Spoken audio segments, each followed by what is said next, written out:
In this video, I'm going to show you how to set the max current on the TMC 2208 stepper motor driver board in order to keep the stepper motors running as quiet and as cool as possible. You don't want to have a max current that's too high, otherwise the stepper motors get, you can see mine right here,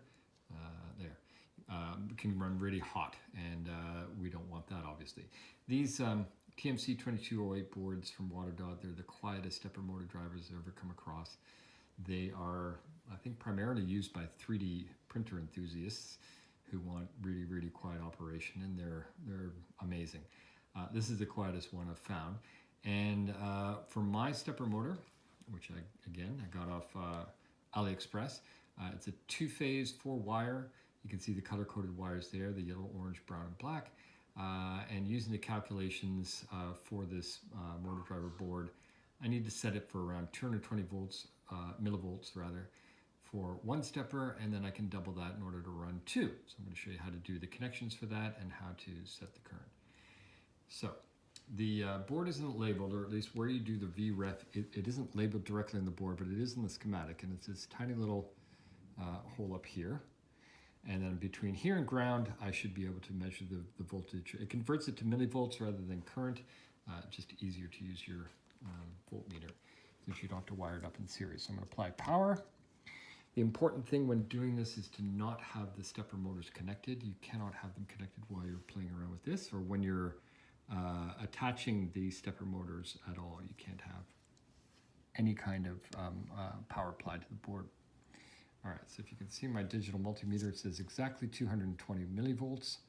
That's what I calculated I need in order to run one stepper motor. So we'll be back after I've wired that all up. We're back. You can see I've wired up the 4-wire 2-phase stepper motor to the block here. It goes yellow, orange, brown, black. That's yellow and orange are for the first coil, brown and black are for the second.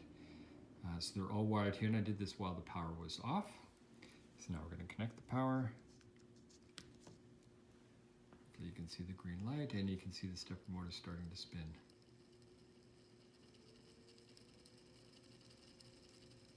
And I have it, the code that's running on the Arduino board slowly speeds up the spin, so you can see it started off slower. If I lift it off the table, that's just crazy quiet. All right, so that's the first one. Now we're going to disconnect this stepper motor, redo the max current calculation and setting, and then we'll wire up both. You can see it running there. Right, so in order to run two stepper motors in parallel, we need to double the current, and that is doubling the voltage in this case. So power is applied.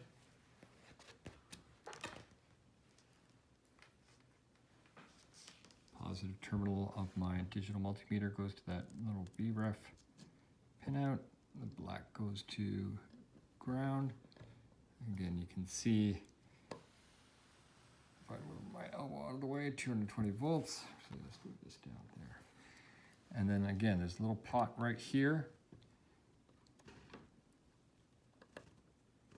And I can double it then up to 440. Again, it's very gentle, very small movements. Barely touching it. Well, since I have OCD, actually just touching it sometimes changes it a bit. And it changed it too much. You don't have to be exact. I think anywhere around here is going to work. Okay, so now I've set the max current through the Vref to be around 440, and then I'll disconnect them and attach both of them. All right, I set the current limiter to, I started at 440 as we just saw, but it ended up actually going to 480, and also resoldering some of the terminal block connections on the bottom side of the board. It seemed like some were loose because it wasn't always working. You can tell if the setting, the max current is too low, when the stepper motors are jerky, so they're not firing properly. Your current setting is too low. You need to up it a bit. So right now it's set at 480. I'm not actually sure whether it's the increased voltage that I'm reading, which means increased current, or it was the resoldering of the connections that fixed it, but I initially had some trouble. So you can see the way the motors are wired. They're wired in parallel, but they're in opposite. Yellow with the black from one, black with the other, orange with one, brown from the other, brown from one, orange with the other, and black from the other, and yellow. So reversed is the order here, and we'll see what happens when we power it up.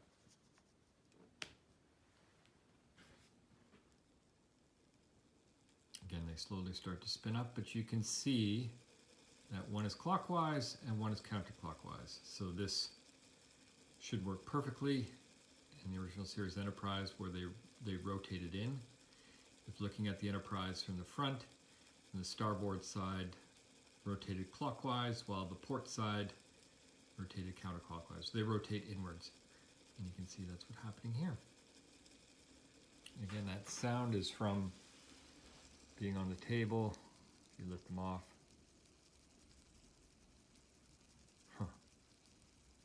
That's just beautiful. All right, the other thing I wanted to show is the speed adjust. So I've got a rotary encoder here.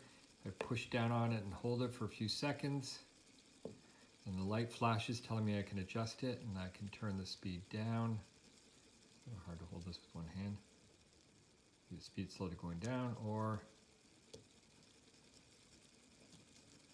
you can hear it speed up a bit. And then if I leave it for 5 seconds, that's now written to EEPROM flash memory, so it'll start up the same next time.